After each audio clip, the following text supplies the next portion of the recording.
Hello दोस्तों, अगर आपका वार्षिक परीक्षा विज्ञान का पेपर नहीं हुआ है तो यह पेपर आपके एग्जाम के लिए बहुत ही इंपॉर्टेंट है, क्योंकि यह PP6 2025 का पेपर है। यह आपके एग्जाम में ऐसा ही क्वेश्चन आने वाले हैं जैसा यहाँ पर मैं आपको दिखाने वाला हूँ। ऐसा ही क्वेश्चन आपके एग्जाम में पूछे जाने वाले हैं, क्योंकि जैसा मैंने आपको पेपर पिछले ईयर कराया था वैसा ही आपके एग्जाम में क्वेश्चन आए थे। तो पूरा वीडियो आप जरूर देख कर जाएगा। जैसा कि क्वेश्चन यहाँ पर पूछे गए हैं आपके एग्जाम में भी वैसा क्वेश्चन आने वाले हैं। तो यहाँ पर देख सकते हैं पहला क्वेश्चन आपके सामने दिया हुआ है। बहुत ही सिंपल क्वेश्चन है। कह रहा है कि वाहनों में लगे ओडोमीटर क्या मापता है। मैंने आपको कई बार बताया कि जो वाहनों में आपका ओडोमीटर लगा होता है वो आपका दूरी मापता है। क्या मापता है? दूरी मापता है। ऑप्शन नंबर इसका ख वाला बिल्कुल राइट आंसर हो जाएगा। लेकिन यहीं पर आपसे इसका अगर मात्रक पूछे तो वेग का मात्रक पूछे तो आपको बता देना है मीटर प्रति सेकेंड होता है। दूरी का मात्रक आपका मीटर होता है। चाल का मात्रक मीटर प्रति सेकेंड होता है और त्वरण का मात्रक आपका मीटर प्रति सेकेंड स्क्वायर होता है। आपको मात्रक भी अच्छी तरीके से याद करके जाना है, क्योंकि आपका मात्रक आपके एग्जाम में 100% पूछा जाने वाला है। दूसरा क्वेश्चन यहाँ पर देख सकते हैं, पूछा है कि संवेग परिवर्तन की दर को क्या कहते हैं। इस क्वेश्चन में कई बच्चे क्या होते हैं, कंफ्यूज हो जाते हैं, क्योंकि दो क्वेश्चन यहाँ पर बनता है। एक बनता है संवेग परिवर्तन को क्या कहते हैं और दूसरा क्वेश्चन पूछता है कि संवेग परिवर्तन की दर को क्या कहा जाता है। जैसे कि अगर आपसे पूछे संवेग परिवर्तन की दर को हम कहते हैं बल। क्या कहते हैं दोस्तों? अगर आपसे पूछे कि संवेग परिवर्तन की दर को क्या कहा जाता है तो सिंपली आपको बल बताना है। लेकिन अगर आपसे पूछे कि संवेग परिवर्तन को क्या कहते हैं तो संवेग परिवर्तन को हम आवेग कहते हैं। संवेग परिवर्तन को क्या कहते हैं? आवेग कहते हैं। लेकिन अगर आपसे यहाँ पूछे संवेग परिवर्तन की दर को क्या कहते हैं, किससे पूछे संवेग परिवर्तन की दर दिया रहे तो सिंपली आपको यहाँ पर बल बताना है। तो उत्तर आपका क्या हो जाएगा? यहाँ पर बल हो जाएगा। 3 नंबर क्वेश्चन यहाँ पर पूछा है कि आपेक्षिक घनत्व का माप कितना होता है। जो घनत्व होता है इसकी माप m/v यानी द्रव्यमान बटे आयतन होता है, और द्रव्यमान का मात्रक किग्रा होता है और आयतन का मात्रक मीटर क्यूब होता है। तो किग्रा मीटर प्रति क्यूब ऑप्शन नंबर इसका ख वाला बिल्कुल राइट आंसर हो जाएगा। 4 नंबर क्वेश्चन है कि कार्य का मात्रक क्या होता है। तो जो कार्य होता है W, बल की दिशा में किए गए विस्थापन को हम क्या कहते हैं दोस्तों? कार्य कहते हैं। तो F × D होता है। ये इसका मात्रक हो जाएगा न्यूटन मीटर। इसका ऑप्शन नंबर ग वाला आपका बिल्कुल राइट आंसर हो जाएगा। 5 नंबर क्वेश्चन यहाँ से आपसे पूछा हुआ कि ध्वनि का वेग अधिकतम कहाँ पर होगा। वायु दिया है, लोहा दिया है, हाइड्रोजन दिया है और जल दिया है। तो आप अगर आपको क्या ज्ञात करना हो, ध्वनि का वेग ज्ञात करना है, तो अपने दिमाग में कैसे याद करना है। जैसे आपका वायु हो गया तो आपको क्या कर लेना है, एक हथौड़ा लेना है और वायु में उसको मारना है तो आवाज़ कितनी आएगी उसको देखना है। हाइड्रोजन में मारना है या फिर जल में मारना है। और अगला आपका लोहे पर दिया है, तो अगर आप हथौड़ी को लोहे पर मारेंगे तो सबसे ज़्यादा आवाज़ आपको कहाँ पर आएगी? लोहे में आएगी, क्योंकि यहाँ पर ध्वनि का वेग सबसे अधिक होगा। तो ऑप्शन नंबर इसका ख वाला बिल्कुल राइट आंसर हो जाएगा। अगला क्वेश्चन आपसे पूछा है कि ध्वनि तरंगे होती हैं। तो यहाँ पर दिया है विद्युत चुंबकीय तरंगे। तो आप सभी को पता होगा कि ध्वनि तरंगे विद्युत चुंबकीय तरंगे नहीं होती है और न ही आपका पराश्रव्य तरंगे होती है। जो ध्वनि तरंगे होती है आपकी अनुप्रस्थ तरंगे होती हैं, क्योंकि अनुप्रस्थ तरंगों वैसे तरंगों को कहा जाता है जो क्या होती है, माध्यम के लंबवत गति करती है। माध्यम के क्या करती है? लंबवत गति करते हैं, उसे हम अनुप्रस्थ तरंग कहते हैं। और ध्वनि आपका अनुप्रस्थ तरंग होता है। इसका ऑप्शन नंबर ख वाला बिल्कुल राइट आंसर हो जाएगा। 7 नंबर क्वेश्चन पूछा है कि एक मीट्रिक अश्वशक्ति कितना होती है। तो आपको पता होगा कि एक अश्वशक्ति बराबर आपका 746 वाट होता है। कितना? 746 वाट होता है। तो ऑप्शन नंबर इसका क वाला बिल्कुल राइट आंसर हो जाएगा। 8 नंबर क्वेश्चन पूछा है कि कैथोड किरणों पर आवेश कैसा होता है। तो कैथोड को आपको याद करना है कैटायन, इसे कहते हैं दोस्तों। कैथोड को हम कैटायन कहते हैं और कैटायन का मतलब होता है धनात्मक। क्या होता है? धनात्मक। यानी कैथोड किरणों पर आपका धन आवेश होता है। कैसा आवेश होता है? धन आवेश होता है। ऑप्शन नंबर आपका क वाला बिल्कुल राइट आंसर हो जाएगा। एक आपका एनोड होता है। क्या होता है? एनोड होता है, जिसे हम एनॉयड कहते हैं। तो एनॉयड आपका क्या होता है? ऋणात्मक होता है, जबकि आपका कैटायन आपका क्या होता है? धनात्मक होता है। उसके बाद आपका 9वां नंबर क्वेश्चन आपसे पूछा है कि निम्नलिखित में से कौन सा जल का अणु है। यहाँ से आपको जल का अणु बताना है। तो जल का अणु आप सभी को पता होगा क्या होता है, H2O होता है। कितना होता है दोस्तों, H2O होता है। तो इसका ऑप्शन नंबर आपका ए बिल्कुल राइट आंसर हो जाएगा। दूसरा आपका H2SO4 है, इसे हम क्या कहते हैं, सल्फ्यूरिक अम्ल कहते हैं। क्या कहते हैं दोस्तों, सल्फ्यूरिक अम्ल कहते हैं। और HNO3 को हम नाइट्रिक अम्ल कहते हैं। HNO3 को क्या कहते हैं, नाइट्रिक अम्ल कहते हैं। अगला क्वेश्चन यहाँ पर दिया हुआ कि डाल्टन के अनुसार परमाणु गोलाकार होता है, परमाणु अविभाज्य होता है, परमाणु के केंद्र में नाभिक होता है। तो इसका ऑप्शन नंबर ख बिल्कुल राइट आंसर हो जाएगा। डाल्टन के अनुसार परमाणु क्या है, अविभाज्य कण है। तो इसका ऑप्शन नंबर ख वाला बिल्कुल राइट आंसर हो जाएगा। 11 नंबर क्वेश्चन यहाँ से पूछा है कि निम्नलिखित में से कौन सा पोटेशियम का तत्व का संकेत है। तो आपको संकेत भी याद करके रखना है, क्योंकि संकेत आपके एग्जाम में 100% पूछा जाता है। यहाँ पर आपका पोटेशियम पूछा है, तो पोटेशियम आपका क्या होता है, के होता है। तो ऑप्शन नंबर इसका ख वाला बिल्कुल राइट आंसर हो जाएगा। पी जो होता है फास्फोरस को होता है, और पीबी आपको बताना है कमेंट करके पीबी किसका होता है, और पीटी आपका प्लेटिनियम का होता है। अगला क्वेश्चन यहाँ से आपसे पूछा हुआ कि निम्नलिखित में से कौन सा आवेश रहित कण होता है। आप सभी को पता होगा कि जो न्यूट्रॉन होता है वह आवेश रहित कण होता है, इलेक्ट्रॉन जो होता है पॉजिटिव होता है, और प्रोटॉन इलेक्ट्रॉन जो होता है नेगेटिव होता है, और आपका प्रोटॉन जो होता है पॉजिटिव होता है। उसके बाद अगला क्वेश्चन यहाँ पर पूछा है कि परमाणु को कितने भागों में बांटा गया है। तो परमाणु को 3 भागों में बांटा गया है, इलेक्ट्रॉन, प्रोटॉन और न्यूट्रॉन। किन में इलेक्ट्रॉन, प्रोटॉन और न्यूट्रॉन। अगला क्वेश्चन पूछा है कि सर्वाधिक भूताप बढ़ाने की क्षमता किसमें है, यानी पृथ्वी की क्षमता में, यानी पृथ्वी की जो ताप में अधिक मात्रा में बढ़ाता है वह कार्बन डाइऑक्साइड बढ़ाता है। क्या बढ़ाता है, कार्बन डाइऑक्साइड बढ़ाता है। तो इसका ऑप्शन नंबर आपका क वाला बिल्कुल राइट आंसर हो जाएगा।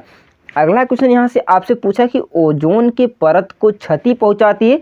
तो ओजोन को परत को सबसे ज़्यादा जो क्षति पहुँचाने वाली गैस है वह CFC गैस है, जिसे कहते हैं कार्बन फ्लोरोकार्बाइड। यहाँ पर आपका क्या हो जाएगा, ऑप्शन नंबर आपका सी वाला बिल्कुल राइट आंसर, यानी ग वाला आपका राइट आंसर हो जाएगा। अगला क्वेश्चन यहाँ से पूछा है कि फ्लोएम द्वारा संवहित किया जाता है। तो फ्लोएम द्वारा आपका बना हुआ खाद्य पदार्थ, जल, खनिज, लवण, ये तीनों आपके क्या होते हैं, संवहित होते हैं। तो ऑप्शन नंबर इसका घ वाला बिल्कुल राइट आंसर हो जाएगा, उपरोक्त सभी। 17 नंबर क्वेश्चन यहाँ से आपसे पूछा है कि एक लंबी अस्थि एक सिरा को दूसरे अस्थि से जोड़ने से जुड़ा होता है। तो लिगामेंट से, किसमें, लिगामेंट से जुड़ा होता है। इसका ऑप्शन नंबर आपका क वाला बिल्कुल राइट आंसर हो जाएगा। लिगामेंट को हिंदी में हम स्नायु कहते हैं। क्या कहते हैं, स्नायु कहा जाता है। उसके बाद अगला क्वेश्चन यहाँ से पूछा है कि विश्व पर्यावरण दिवस कब मनाया जाता है। तो जो विश्व पर्यावरण दिवस है 5 जून को मनाया जाता है। कब मनाया जाता है, 5 जून को मनाया जाता है। तो ऑप्शन नंबर घ वाला आपका क्या हो जाएगा, राइट आंसर हो जाएगा। स्वपोषी का उदाहरण क्या है। स्वपोषी का मतलब होता है ऐसे जीव जंतु जो अपना भोजन स्वयं बनाते हैं, जो अपना भोजन स्वयं बनाते हैं उसे हम कहते हैं स्वपोषी। जैसे मनुष्य हो गया, हरी पौधे हो गए, कवक हो गए, जीवाणु हो गए। तो हरी पौधे अपना भोजन स्वयं बनाते हैं। तो इसका ऑप्शन नंबर आपका ख वाला बिल्कुल राइट आंसर हो जाएगा। 20 नंबर क्वेश्चन यहाँ पर दिया कि शब्द सेल शब्द किसने दिया था। तो सेल शब्द रॉबर्ट हुक ने दिया था। इसका ऑप्शन नंबर आपका ख वाला बिल्कुल राइट आंसर हो जाएगा। तो ये आपका 20 बहुविकल्पी क्वेश्चन साइंस का था, जो कि आपके एग्जाम के लिए वेरी इंपॉर्टेंट होने वाला है। इसलिए इसको आपको अच्छी तरीके से तैयार करके रखना है। अगला क्वेश्चन यहाँ पर देख सकते हैं, वर्णात्मक क्वेश्चन आप में पहला पूछा है। कह रहा है कि कार्य की आपको परिभाषा बताना है और उसका सूत्र लिखना है। कार्य होता है W बराबर FS cos थीटा होता है, यानी कहते हैं कि बल की दिशा में किए गए विस्थापन को हम कार्य कहते हैं। क्या कहेंगे, बल की दिशा में किए गए विस्थापन को हम कार्य कहते हैं। तो आपका W बराबर आपका FS हो जाएगा, यानी न्यूटन मीटर हो जाएगा। इसी न्यूटन मीटर को हम जूल भी कहते हैं। क्या कहते हैं दोस्तों, इसी न्यूटन मीटर को हम जूल भी कहा जाता है।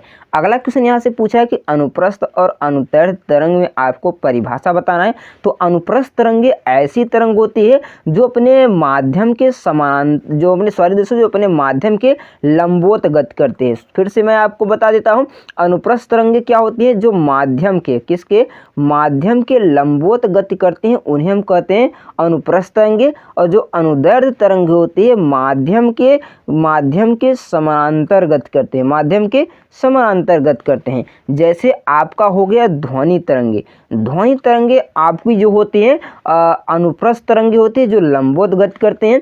और अनुप्रस्थ तरंगे की बात करें, जैसे तालाब में एक आप क्या करते हैं, पत्थर मारते हैं, जो तरंगे होती है इस तरीके से चलती है, जो अनुदैर्ध्य तरंगे जिन्हें कहा जाता है। अगला क्वेश्चन आपसे यहाँ पर पूछा हुआ है, बहुत ही सिंपल क्वेश्चन है। न्यूटन के सार्वत्रिक गुरुत्वाकर्षण नियम लिखना और द्रव्यमान और भार में आपको अंतर स्पष्ट कर लेना है।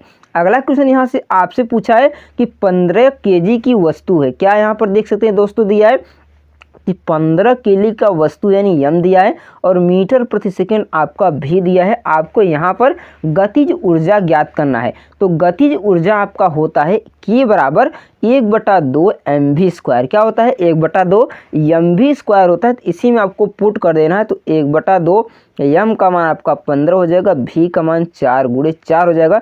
2 का गुणा 2 में करेंगे तो यहाँ से 2 हो जाएगा और 4 दूनी 8, 15 अट्ठे आपका 120 हो जाएगा। कितना, 120 जूल आपका गतिज ऊर्जा यहाँ से आ जाएगा। उसके बाद अगला क्वेश्चन यहाँ से देख सकते हैं, रसायन विज्ञान से क्वेश्चन पूछा हुआ है। रासायनिक सूत्र बनाने की विधि लिखिए, परमाणु और अणु में अंतर बताइए, द्रव्यमान संरक्षण का नियम लिखिए। इन सभी का उत्तर मैं आप सभी को दिखाने वाला हूँ। पहले मैं आपको यहाँ से क्वेश्चन दिखा दे रहा हूँ, उसके बाद मैं आपको उत्तर बताने वाला हूँ। यहाँ पर देख सकते हैं चौथा नंबर क्वेश्चन दिया है, NaCl का रासायनिक नाम क्या होता है ये बताना है। तो NaCl आपका सोडियम क्लोराइड हो गया। NH4Cl आपका क्या हो गया, आपका इसे नौसादर कहते हैं, इसे अमोनियम क्लोराइड कहते हैं। क्या कहते हैं, अमोनियम क्लोराइड कहते हैं। NaOH को हम सोडियम हाइड्रोक्साइड कहेंगे। क्या कहेंगे, सोडियम हाइड्रोक्साइड कहेंगे। COCO3 को हम कैल्शियम कार्बोनेट कहेंगे। मैं आपसे फिर से सभी को बता देता हूँ। जो NaCl हो गया आपका सोडियम क्लोराइड हो गया। NH4Cl आपका क्या हो गया, जिसे हम नौसादर कहते हैं, अमोनियम क्लोराइड हो गया। NaOH जो आपका हो गया सोडियम हाइड्रोक्साइड हो गया। CaCO3 आपका कैल्शियम कार्बोनाइट हो गया, कैल्शियम कार्बोनेट हो गया। उसके बाद अगला क्वेश्चन यहाँ से, परमाणु के रदरफोर्ड के मॉडल बताइए अथवा बोर का मॉडल का व्याख्या कीजिए। मैं आशा करता हूँ कि इन सभी मॉडल को आप अच्छी तरीके से पढ़े हुए होंगे, जिसे आप अच्छी तरीके से सॉल्व कर सकते हैं। बाकी का क्वेश्चन जो टिप्पणी की तरीके से है, मैं अभी आप सभी को बताने वाला हूँ। यहाँ पर ऊतक किसे कहते हैं उसका प्रकार बताना है, स्नायु किसे कहते हैं, जल प्रदूषण को रोकथाम की विधि बताना है, और स्टोन लिप्रोसी क्या होती है जिसे हम कुष्ठ रोग के नाम से जाते हैं, इसको आपको बताना है। कार्बनिक खेती यहाँ से आपसे पूछा है। ऑक्सीजन चक्र पूछा है। पृथ्वी का उष्मायन क्या होता है इसको पूछा है, यानी पृथ्वी का उष्मायन जिसे हम कहते हैं ग्रीन हाउस प्रभाव, वो पूछा है। कार्बन चक्र पूछा है। तंत्रिका तंत्र ऊतक पूछा है। इन सभी क्वेश्चनों को आप यहाँ से देख लीजिए, जो आपके एग्जाम के लिए बहुत ही इंपॉर्टेंट होने वाला है। इन सभी क्वेश्चनों को आप अच्छे तरीके से तैयार करेंगे तो एक भी क्वेश्चन आपके एग्जाम से बाहर नहीं जाने वाला। तो चलिए इन सभी का उत्तर मैं आपको यहाँ से बता देता हूँ।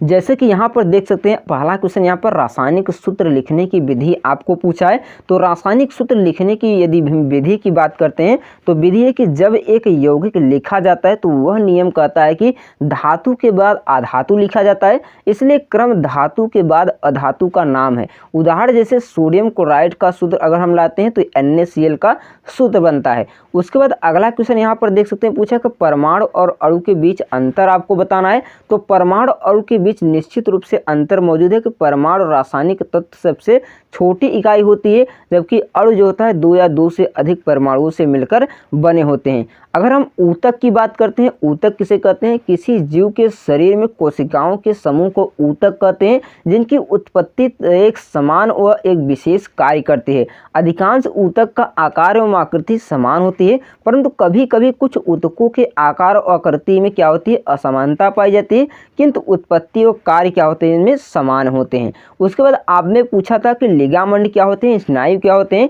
तो स्नायु जो होते हैं तंतुमय ऊतक के समानांतर सत्रों पर एक पट्ट होते हैं। इनमें 2 या 2 से अधिक अस्थियों को दोनों सिरों से जुड़ते हैं। इन्हें दोनों सिरों से जुड़ने वाली अस्थियों को अविस्तार करती है। स्नायु कोशिकाएं के बाहर स्थित होती है। उसके बाद यहाँ से आपसे पूछा है कि जल प्रदूषण को रोकने की विधि बताना है। तो विधि रोकने की क्या है, प्रत्येक घर में सेप्टिक टैंक होना चाहिए। जल स्रोतों में पशुओं को नहीं धोना चाहिए। लोगों को नदियों, तालाब, झीलों को क्या करना चाहिए, स्नान नहीं करना चाहिए। उसके बाद आपका लिप्रेसी पूछा था। लिप्रेसी एक क्रोनिकल संक्रमण है जो आमतौर पर माइकोबैक्टीरियम लेप्रोसी नामक बैक्टीरिया के कारण होता है। इसके परिणाम स्वरूप क्या होते हैं, नसों में, दिमाग में या बाहरी नसों में, त्वचा में, वृषण में, आंखों में जलन होने लगती है। अगला क्वेश्चन यहाँ से आपसे पूछा गया था कि कार्बनिक खेती क्या होती है। तो जो कार्बनिक खेती होती है एक ऐसी खेती की प्रणाली जिसमें रासायनिक उर्वरकों या कीटनाशक शाकाहारी अन्य वस्तुओं का इस्तेमाल नहीं किया जाता है। नेक्स्ट क्वेश्चन यहाँ से पूछा गया था, चरण आपको बताना था ऑक्सीजन चक्र का, जो कि प्रकाश संश्लेषण के उत्पाद के रूप में हरे परमाणुओं ऑक्सीजन को जोड़ते हैं। सभी एरोबिक जीवों को श्वसन के लिए मुक्त ऑक्सीजन का कार्य प्रदान करते हैं।